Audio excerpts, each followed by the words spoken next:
The next 10-minute planner for my Edexcel certificate students this summer is again based on the January 2014 paper. So it's a question that you won't receive this summer, I think we can say with some confidence. But it's also a question which, if you look at it and think about it, will A, help you address any question of this type, and B, give you plenty of additional information about several of the other characters who interact with Gerald during the play.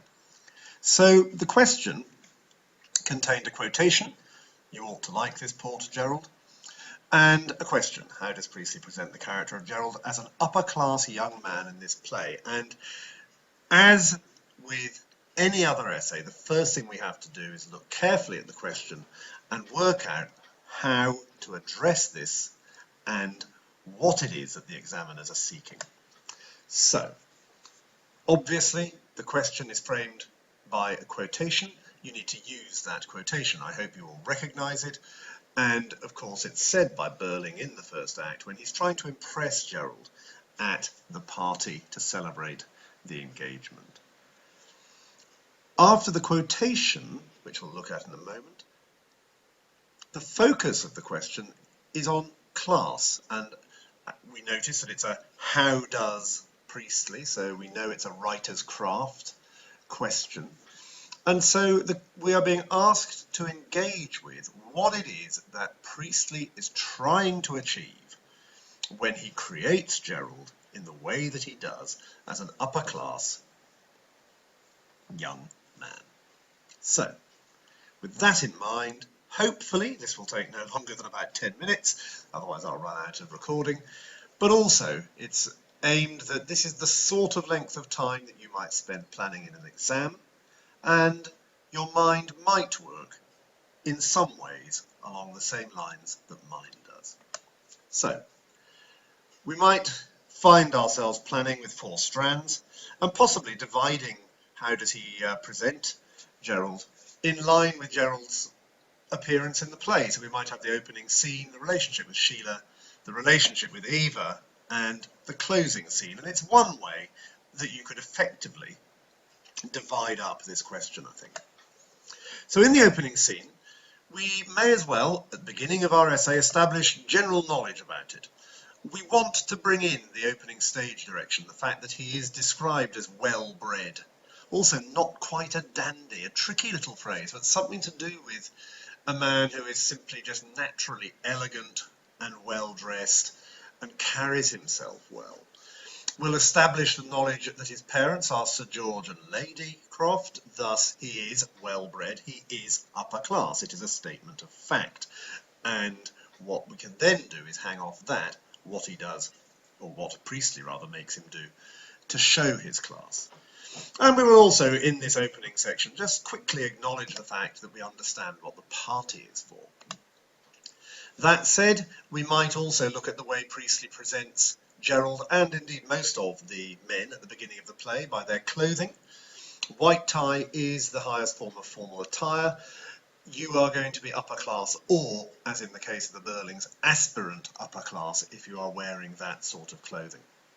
At this point, I think we move on to the quotation, and we establish 2 things in the port question. First of all, he has a taste for an expensive drink, and because he ought to like it, using the quotation, zooming in, we have to assume that he has taste and he is able to discriminate between brands and everything else. This is the same port his father buys. Burling is showing off and trying to impress his guest. Thus, we have to assume that his guest is of a higher social status to Burling. Sybil, who of course is also of a higher social status to Burling, we know that from the initial stage direction, actually is very aware of class and urges Burling not to mention the cook, for example, in front of guests. Again, Gerald is the reason that that interruption is made. Priestley, because of the way he's writing the play, will set certain expectations to do with class. He's established Gerald as high class, and with class comes a political outlook. He is going to be a capitalist, and we see that straight away with his total lack of sympathy for the strikers. Sacking them is the only thing you could do, and his empathy, therefore, with Burling at that time. He and Burling work as a pair. They tease Eric together. there is a sense that he and Burling are relaxed in each other's company, and that he is a man totally at ease in the higher levels of society. Now, with Sheila, we see one or two different aspects. We see his wealth in the saga of the ring. Sheila is terribly excited. It's the one I wanted, she cries, and we certainly see his wealth, if not his class. One thing we do notice is that he isn't particularly excited by the ring, and maybe again this hints at the fact that the wedding is one to do with linking two families in terms of business rather than necessarily anything to do with love. Throughout his relationship with Sheila in the first act, it's evident that he is seen as a great social catch. Again, this idea that he is of a higher class. Burling is keen to tell him in secret about his knighthood, while stressing that it is not fixed yet. Gerald is very polite, but again we see Burling, the social climber, aspiring to impress somebody of a higher class to himself. And I think it's worth bearing in mind, and we'll come back to it at the end at this point, that Priestley's portrayal of Gerald is actually quite kind, particularly when set against that of Arthur Burling, who comes across as an absolutely obnoxious social climber and, well, hard-headed man of business. There is something about Gerald that is rather more relaxed, rather more natural, and rather less unimpressive. However, his attitude to marital fidelity is interesting. Sheila criticises him for his absences, quote, last summer, and we notice here that Mrs. Burling is very quick to point out that women need to allow their men such freedoms. Now, again, this sense of letting men rather behave in the way they feel. Again, there's something here that is almost intangible, but is much more of the upper class view of life than of the working classes. In terms of his relationship with Eva, we see it again. He tells his story. Remember, originally he doesn't want to, but Sheila convinces him to do so, and he is quite straightforward, quite honest, quite honourable. He sees himself as a knight in shining armour riding to the rescue, although he's deeply scathing of those dough-faced women, the prostitutes that haunt the bar of the theatre. It's also fairly obvious that he's a man with not only wealth, but also a large amount of leisure time, simply to be in the position that he's in at these points. However, he rescues Eva, takes her to the county, and here we see he makes the staff feed her. Again, only somebody with class and wealth is going to be able to walk into a hotel after hours and get the staff to do whatever he wants. We then notice at this point that he treats Eva with respect, unlike Eric. Don't get sidetracked into the Eric question here. You might care to remember it if Eric is the subject of this summer's exams. But unlike Eric, he has the natural breeding that means he treats her with respect. It doesn't mean to say that he doesn't then go on to have her as a kept woman, very typical of upper class behaviour at the turn of the century. This is the reason that Charlie Brunswick has lent him rooms in town. It's not in case he fancies, kipping a night in a different place. It's quite simply so that he can keep a woman away from his wife, or in this case his fiancée, and nobody needs to know about it. Again, the behaviour of the wealthy and of the upper class.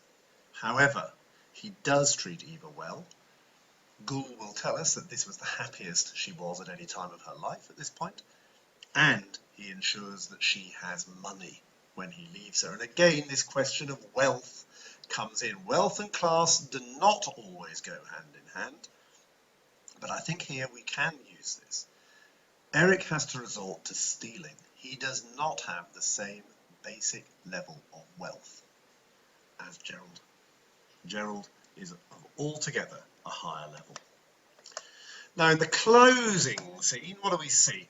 Whilst he's not on the stage, he's allowed to leave, he asks a policeman, and probably with no ulterior motive apart from wanting to get back into Burling's good books. It's worth remembering that the marriage might be useful for his father just as it's useful for Burling, purely on a business level. However, having received the information about Gould, he immediately wants to work out how this can absolve him from any blame. He returns to the house and receives a hero's welcome when he tells his story. You can find all sorts of quotations in relation to that. And from here to the end of the play, he sides with the older, not the younger generation. Now, that young man is in the title of the essay, and it's probably worth pointing out at this point that there is this sense that the younger generation, the more impressionable, will transfer their allegiance to socialism. Gerald flirts with it, but comes back, because for Priestley to be upper class was to be capitalist, and capitalists need to be shown as untrustworthy on a moral level. The fact that Gerald shifts back puts him back into the immoral and self-centered Berlin camp, the camp of the upper class, the camp of the wealthy, the camp of the capitalists. He has a totally relaxed attitude to everything that's gone before and is able to just wipe it out of his mind without a hint of social conscience. Having got this far in the essay, you will want to sum it up. He starts as a witty, urbane young man who is obviously respected by the family for his birth. He allows himself to be persuaded to put class to one side by Sheila when he tells the truth towards the end of Act 1 and beginning of Act 2. The truth, however, is revealing. He has a very easy authority. He orders people around all over the place, and he also has great confidence within himself. Again, something that marks him out as being of the upper class. When he does discover the truth, he reverts to type, and Priestley is eager for us to recognise that capitalists will always put self before what is morally right, and since capitalists are, or rather all upper class people are capitalists, it follows that Gerald is upper class, if you like. But Priestley is playing a slightly delicate game here. He can't upset the upper classes too much. After all, they are theatre goers. They also run the country. And the country is at war when this play is being written. He has to be slightly careful. What we're left with Gerald is a suggestion that being halfway in age between the younger and the older generation, he may change next time. When the phone call comes at the end of the play and the inspector will recall, Gerald might go over on that visit. The only people in this play who seem to be doomed are the social climbing Burlings. These seem to be the people that are really in Priestley's target. These in clear examples of social climbers, no social conscience, totally committed to self. Gerald shows all that, but is given a much kinder presentation by Priestley. It's quite hard to dislike Gerald Croft in the middle of this play. What I would urge everybody to recognise is that that sense in the middle of the play, when he's been honest, is, if you like, Gerald good. Dark Gerald is Gerald at the end of the play. The man who has gone back to the character that we saw at the very beginning, the character of an upper class, self-centred capitalist.